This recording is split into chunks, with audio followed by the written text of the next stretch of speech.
এখন পথাৰ অভিশপ্ত পথাৰ সেই পথাৰখনত ৰাতি যদি কোনোবাই যায় তেতিয়াহ'লে সি আৰু পুনৰ গাঁৱলৈ উভতি আহিব নোৱাৰে বা উভতি নাহে এই কথাটো সকলোৱে জানে আৰু সেই পথাৰখনৰ কাষতে এখন পাহাৰ আৰু পাহাৰৰ দাঁতিত এটা বহু পুৰণা মন্দিৰ আছে এদিনাখন অনিল ৰতন আৰু কনক ইহঁত তিনিও বন্ধু তিনিও আলোচনা কৰিলে যে এই যে পথাৰখনত ৰাতি গ'লে আৰু উভতি নাহে এই কথাটো বাৰু সঁচা নে মিছা আমি এইটো প্ৰমাণ কৰিব লাগিব এইবাৰ পূৰ্ণিমাৰ ৰাতিত আমি তিনিওজনে যাম আৰু গৈ আমি প্ৰমাণ কৰিম যে পৃথিৱীত কোনো ভয় কৰিব লগা বস্তু নাই ভূত প্ৰেত একো নাই সিদ্ধান্ত মতে এই কাম তিনিওজনে পূৰ্ণিমাৰ ৰাতি সেই পথাৰখনলৈ ৰাতি 12 বজাৰ পিছত ওলাই গ'ল তিনিওজন পূৰ্ণিমাৰ ৰাতি যদিও আকাশত ডাৱৰ উঠিছে কেতিয়াবা ডাৱৰে জোনটো ঢাকি ধৰিলে খুব মৰাই আন্ধাৰ হৈ পৰে আৰু তেতিয়া একো নেদেখা হৈ পৰে তিনিও ধাননিৰ মাজে মাজে আগবাঢ়িল গৈ থাকোঁতে তেওঁলোকে অকণমান যোৱাৰ পিছত শুনিলে যে পানীৰ তলৰ পৰা কোনোবাই কৈ আছে কোনোবাই এজনী ছোৱালীৰ মাতেৰে কৈ আছে তোমালোকে আহিছা আহা উভতি যোৱাৰ কথা কিন্তু নাভাবিবা অনিলে ৰতন আৰু কনকক ক'লে ঐ তহঁতে কিবা শুনিছনে তেতিয়া ৰতনে ক'লে কিবা এটাতো শুনিছোঁ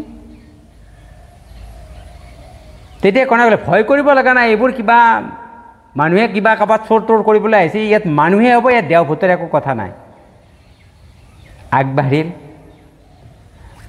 গৈ থাকোঁতে তেওঁলোকে মন কৰিলে ধাননিখনত যেন এটা কঁপনি উঠিছে সুন্দৰ বতাহ সেই বতাহে যেন তেওঁলোকৰ গাত স্পৰ্শ কৰাৰ লগে লগে তেওঁলোকে জিকাৰ খাই উঠিল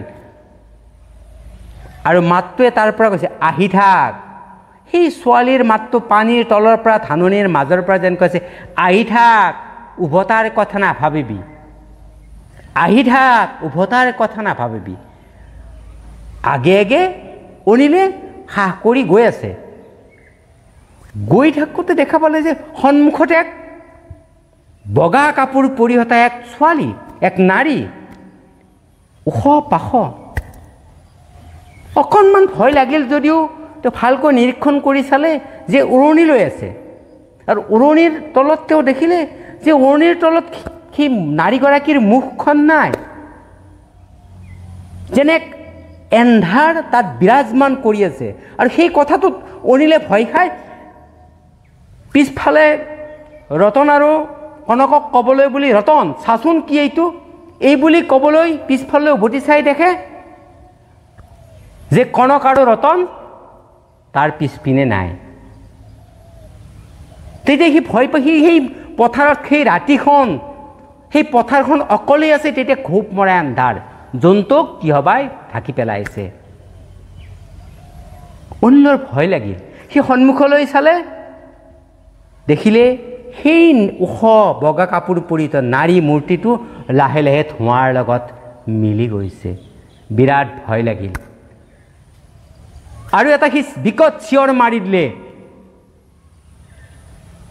অনিল কনক আৰু সেই চিঞৰটো বিকট চিঞৰটো গাঁৱৰ মানুহে শুনিলে গাঁৱৰ মানুহত হৈচৈ লাগিল সেই অভিশপ্ত পথাৰখনৰ মাজৰ পৰা গাঁৱৰ এজন ল'ৰাই চিঞৰিছে সকলোৱে দৌৰা দৌৰিকৈ ওলাই গ'ল পথাৰৰ মাজত দেখিলে যে অনিলে আলি এটাত ধাননিৰ মাজত বহি আছে তেতিয়া প্ৰায় ৰাতি 3 মান বাজিছিল গাঁৱৰ মানুহে অনিলক জোৰ কৰি লৈ আহিল অনিলে আহিব খোজা নাছিল কিন্তু তাৰ চকুত নিস্তেজ তাৰ যেন এটা জীৱিত মানুহেই নহয় তাৰ মুখমণ্ডলত কিন্তু এটা বিকট হাঁহি সেই হাঁহিটো যেন মানুহৰ নহয় অন্য কিবা এটা জন্তুৰ জানোৱাৰৰ হাঁহি সেই হাঁহিটো অনবৰতে সি মাৰি হাঁহি আছে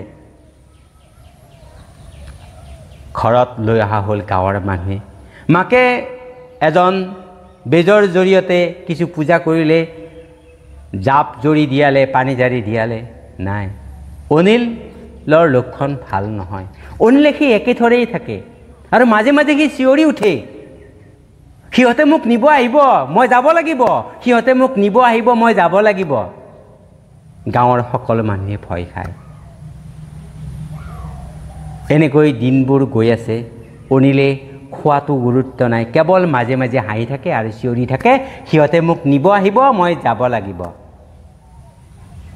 এসপ্তাহমান পিছতে কি হ'ল, অনিলৰ কোঠাত কোনোবাই যেন কিবা কথা পাতি আছে। বেৰৰ জলঙাৰে অন্য মানুহে জুমি চালে। সেইদিনাও কিন্তু এন্ধাৰ আছিল। দেখিলে অনিলে দেখিলে যে অনিলৰ বিচনাৰ কাষতে দুটা ছায়া মূৰ্তি, যেন কনক আৰু ৰতনৰ দৰে। সিহঁতে যেন অনিলৰ ফালে চাই কিবা এটা কৈ আছে। অনিলে সিহঁতৰ মুখলৈ চালে, চাই দেখিলে তেওঁলোকৰ মুখত যেন একো নাই, একোখন তেজ লগা মুখ, যেন এইমাত্ৰ কিবা নৰ মাংস খাই আহিছে।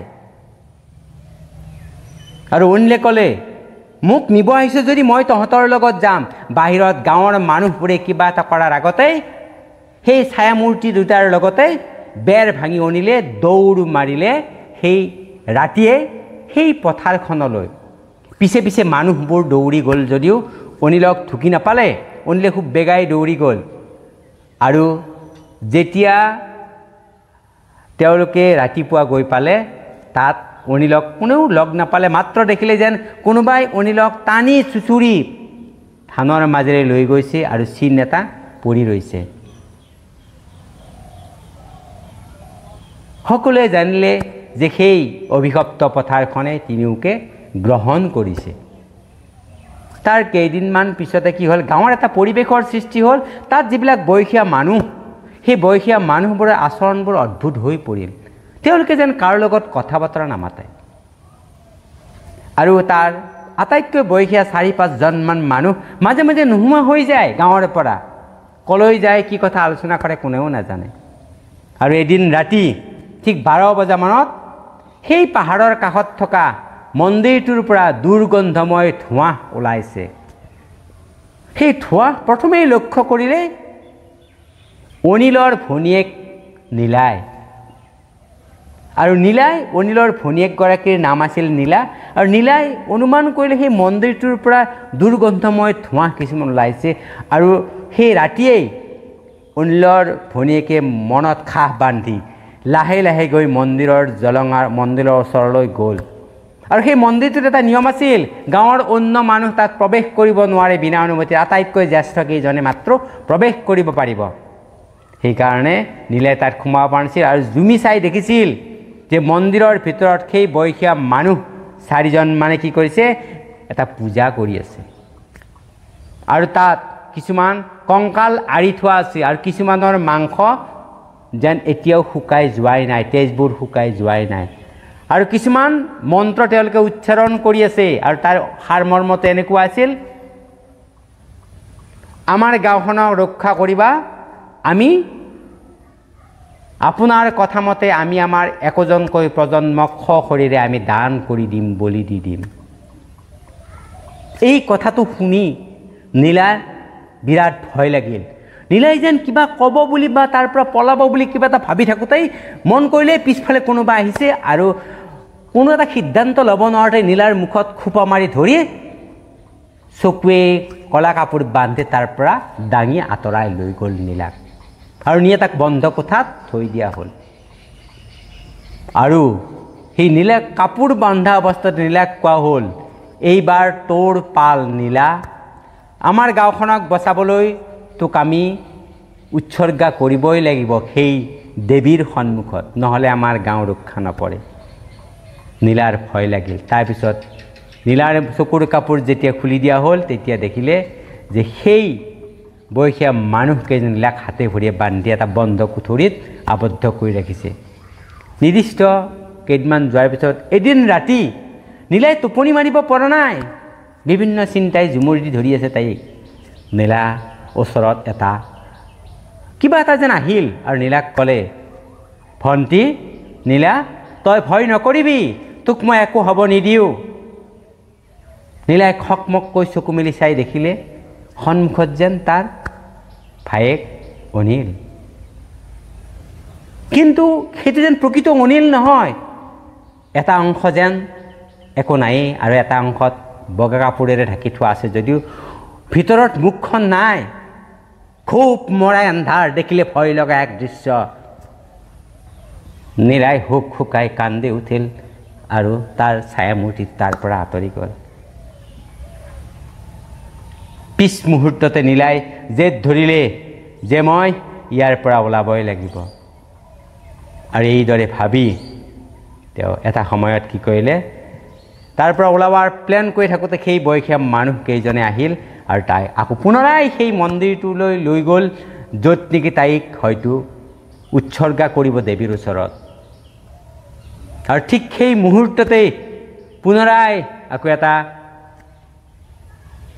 আৰ্তহাস্য শুনা গ'ল। হাঁহি হাঁহি যেন বহুকেইজনে একেলগে কৈছিল, নীলা তুমি ভয় নকৰিবা, আমি তোমাক উদ্ধাৰ কৰিম, তোমাক একো এটা হ'ব নিদিম। আৰু পিছ মুহূৰ্ততে সেই মন্দিৰটোত চৰক পৰাৰ দৰে এক ভয়ংকৰ বিস্ফোৰণ হ'ল।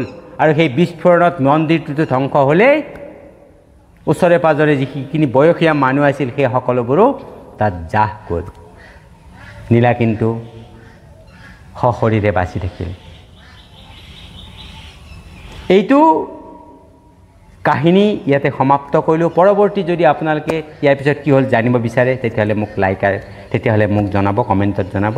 আৰু মোৰ এই কাহিনীটো যদি ভাল লাগে তেতিয়াহ'লে যদি এনেকুৱা কাহিনী আপোনালোকক পুনৰাই লাগে তেতিয়াহ'লে মোক নিশ্চয় কমেণ্ট কৰি জনাব। মই এনেকুৱা ইয়াতকৈ হয়তো ভাল কাহিনী দিবলৈ আপোনালোকক চেষ্টা কৰিম। আজিলৈ আহিলোঁ, পুনৰ আপোনালোকক নমস্কাৰ।